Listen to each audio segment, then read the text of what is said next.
Dito tayo sa Montalban at tayo ay magtutuli. Daraw. Maraming salamat po. Sige, okay na, ay nakapila.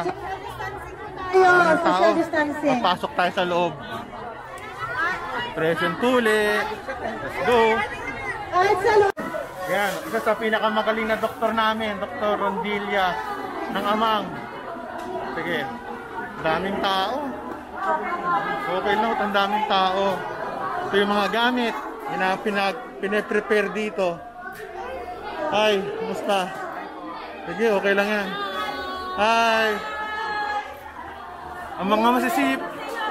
Okay, nice to see you again. Dr. Hiron. Ito ang aming chairman, Dr. Badillo sa Department of Surgery.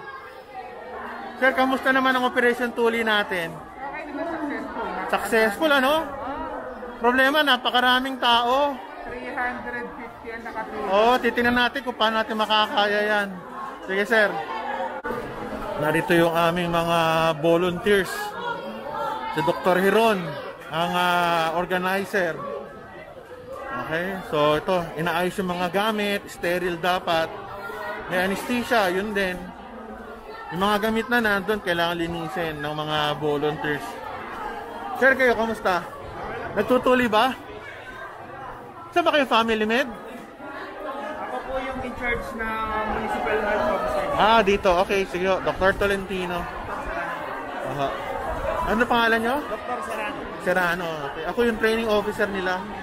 Okay lang. Si Dr. Hiron. Okay. Buti naman. Kaya coordinated. Ayan. Dr. Serrano. Siya pala ang head dito ng Operation Tuli. Thank you.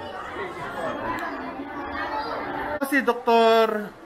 Nadine Rondilla, ating doktor sa CEU.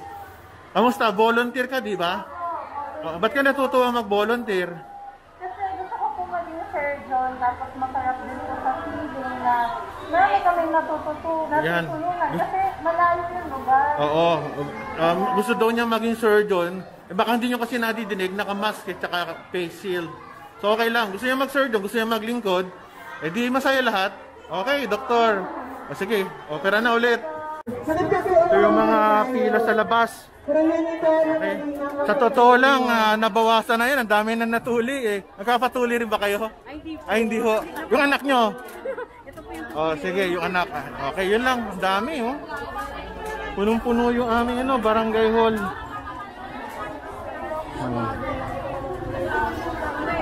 Ito yung sa loob kung saan tinutuli yung mga bata. Ito yung ano to, gamot. Yung pain reliever, saan? Wala po kaming pain reliever na available. Nako, paano sila na lang bahala? Ayan. Saan mo kayo? Taga rito? Ayan, taga Montalban. Sila ang rito. Antibiotic lang binibigay. Anyway, mga bata naman dito mga gagaling Montalban. Kamusta? Ano ba kayo? Intern ng surgery? Clerk ng UE? Fatima. Ba't nag-ano na ba kayo sa naka-rotate na kayo sa ama ngayon? Ba't kayo napunta? Volunteer? Hiron. Okay, very good. So ano masasabi mo sa tulian? Super naman po, sobrang organized naman po nung ginawa po. Kaya okay naman po kami lahat. Ikaw, nakailan tuli ka na? 2, okay lang yun ikaw. Okay lang yun, basta importante, nakatulong, di ba? Mga Fatima doctors. Okay, sige. Dito tayo sa labas. Makikita nyo kung gaano kadami ang nakapila pa. Natulian na dyan yung kalahati. Yan pa yung nakapila. Mayroon pa dito sa likod ng mga kotse. Hanggang dun. Kaya hanggang hapon to. Ayan yung pila. Ang mga sasakyan, pila din. Wala na. Ito yung nila pinaka-center nila. Dito yung mga nanay. Ayan, may mga politicians din dito. Kaya tulong-tulong lang. Ma'am, kamusta ho ang traffic? Kayo ba nagta-traffic? Dito po, gwardiya po kami. Gwardiya. Oh, sige, crowd control, hindi niya makokontrol sa dami. Kaya po, pero kahit pa paano naman po, hindi nagkagulo talaga natutuloy. Mukhang nabawasan na yung kalahati, ano? Oo nga po. Oh, buti naman, hanggang hapon siguro to, alas 3. Wala pong may nag-aaway. Kahit ganyan po kagulo, hindi po nagkaroon ng Away. away po. Salamat. O, sila yung guard dito. Pinaano ka lang, ano? Ang ganda. Hanggang labas, may mga tao naghihintay. May mga pila. Ganyan kagulo pag may operation tuli, lalo na kung free. Kasi 2 years na almost walang nagpatuli masyado dahil sa pandemic. Ayan, dami oh. Hindi. Hi, Doc! Hi. Hi, kamusta? Okay lang po. Oo, anong ano nyo rito? Anong work nyo ngayon? Anong ginagawa nyo ngayon sa tuli? Tulim, sir, dito. Tapos dito, sir, bukol. Okay, sige. Very good. O, mayroon dalawa dito na bagong tuli. Ikaw, kamusta ka naman? Mabuti ka naman? Umiyak ka ba? Matapang ka? Ikaw, umiyak ka? Pero okay ka naman? O sige, at least natuli na kayo. Ilan taon ka na? Itong naka-white na t-shirt. 9 po. Ikaw? 7? 11. Ay, 11. Kaya pala poging-pogi, no? So, binata ka na ngayon. Kailan ka manliligaw? Itong 7, kailan ka manliligaw? Bukas po. Bukas ba? Okay lang ha, yan, maluwag yung shirt sila para hindi masakit. Ito si Dr. Lu, oh, naglalagay na ng local anesthesia, ay ng ano, betadine. After betadine, local anesthesia, then gupit na. Tapos in 3 to mga 5 minutes. 5, mga 10. Ano yan, naglalagay na ng local anesthesia.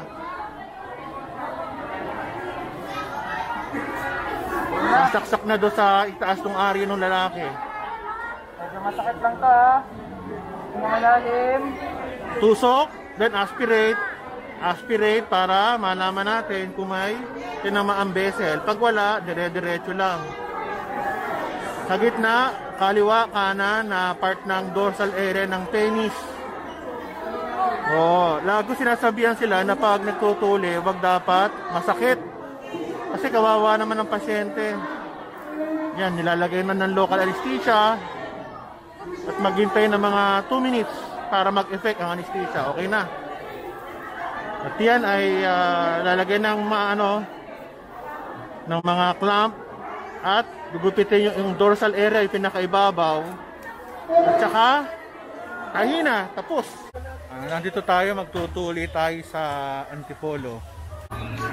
Ay, pa-operate ang tuli. Mark 1 to 70. Ang dami ha.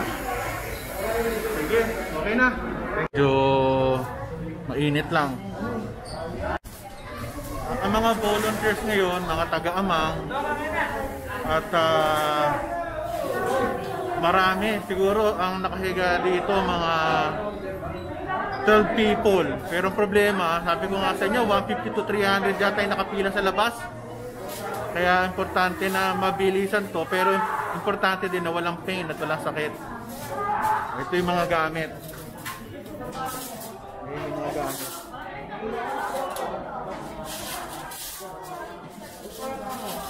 I-sterilize naman yan, hindi pwedeng gamitin yung hindi sterilized, ha? O dito, sa era na to, may kinausap si doktora na ayaw magpatuli. Pero sa akin, pag ayaw, wag na lang kasi baka marami naghihintay, sayang yung oras. So, next time na lang. Yan, nagko-convince pa si doktora, pero hindi ayaw eh. So yung building at dito yung nakapila yung mga tao, yung mga nanay. Lakad tayo. May mga bata sa taas na tinutuli na. May mga nakapila. Papatuli ba kayo? Hindi. Ayan, nakapila sa taas. At nado sa covered court doon naghihintay yung mga bata. So, meron mga binibigay na Bakit dito po? Ano binibigay nyo? May pinamik at saka amox. Yung amox 3 days. Yung sakirot 3 times day yung sakirot, may pinamik. Ayan, meron silang libreng gamot dito. Ayan, dito yung dito yung kung saan ginagawa ang tuli. Balik tayo. Yun, doon sa loob ng office na yun.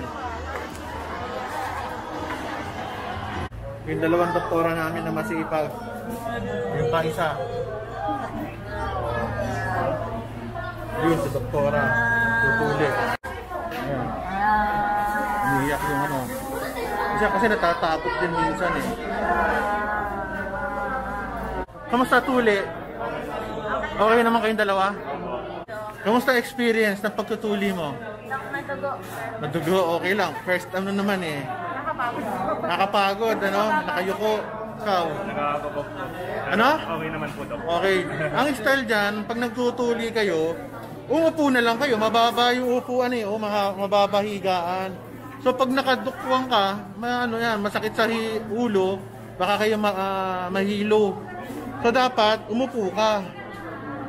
Ha? So ganyan ang pagtuli. Ano, masaya naman magtahi.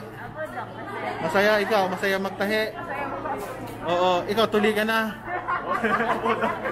Sigurado. May tatanungan ako kung tuli ka na talaga. Okay, sige. Meron tayong bata dito na natapos sa matuli. Masakit ba, iho? Medyo po. Medyo. Pero kinaya mo naman. Opo. Okay lang. O sige. Basta importante, hindi masakit na masakit. Umiyak ka ba? Konti. Umiyak ka ba? Hindi ka umiyak. Tapang mo ha. O, hindi raw siya umiyak. O sige, talagang hindi ko tumatawa. O, hindi ko pinakita yung ano niya. Nakakatawa yung kanya. Ito yung shorts. Yun. Alam niyo may pasyente talaga. Okay ka lang. Pagod ka na ba? Hindi pa. Pwede kitang pakamain muna tayo ng aristocrat niya, no? Ano? Oo, sa operation tuli, may betadine, with photon, chromic na pantuli na dapat 1 patient each. May anesthesia, clamp, mosquito, scissors. So bago magtuli, kailangan apply ng betadine dun sa area para less ang infection. Yan, ha?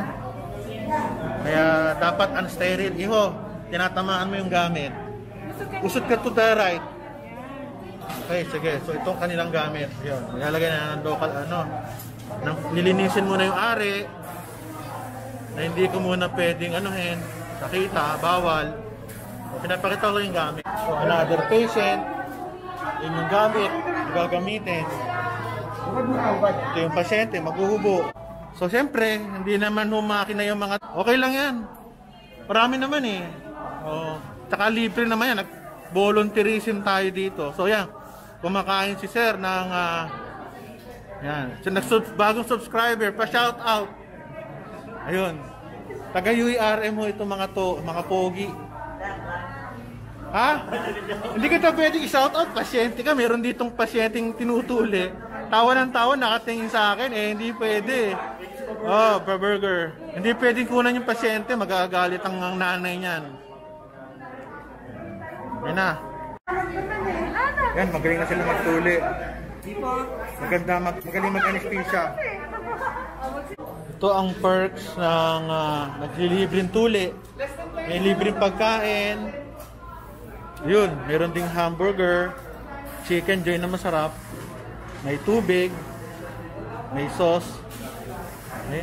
So yan ang perks. Dito naman, dito nililinis yung mga instruments. Hi, kamusta ang linis nyo dyan? Okay ha, tanggalin yung mga dugo. So yan, tinatanggal na yung mga dugo ng mga instrument. Ha? So yan ang ating mga magigising. Ito na yung mga doktor. Naghihintay na matutuli. Yung mga gamit. Nire-ready. Ano to? Sidex ba to? Ito na. Kanya-kanyang lugar. Ayan yung pantahi. Chromic catgut. Anesthesia. Lab. Kumukuha na sila. Yan. Ready to mingle na itong mga doktor ko dito.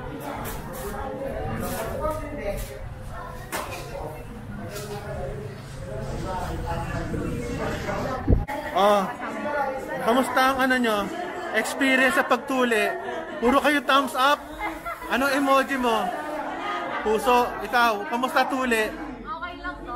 Dok, masaya pag malaki. Masaya ano pag malaki po kasi magsisimula. Masaya pag malaki ang ano. Huwag bumili, Dok. Pag malaki ang ano. Ang gugupitin. Pag maliit, mahirap. Katulad nung kanina. Ikaw, di ba? Meron kanina tutuliin eh. Nakalubog eh. Pipilitin mo yung sarili mo. Nakalubog. Wala kang nakalabas. Plat na plat yung ari eh. Pag ganon, huwag yun nang ituliin. Tsaka pag umiiyak, huwag yun nang tuliin din. Kasi pag umiiyak, madugo. Gasalaw ng galawang tao. Ayun. Dok, kailangan po ba talaga magtuli? Ang tuli kasi, cultural to eh.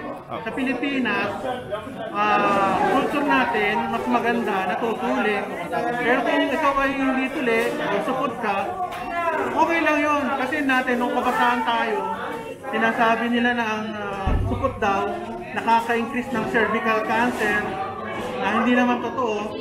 Yung penile cancer, hindi ko rin makita yung connection. Kasi sabi nila yung daw virus napupunta doon sa smegma, sa prepuce, sa dulo ng ari. Pero sa tingin ko, through proper hygiene naman, at nalilinis na mabuti, hindi naman nakaka-penis cancer ang supot. Kaya kung gusto yung magpatuloy, kung ayaw, pilitin. Yun lang.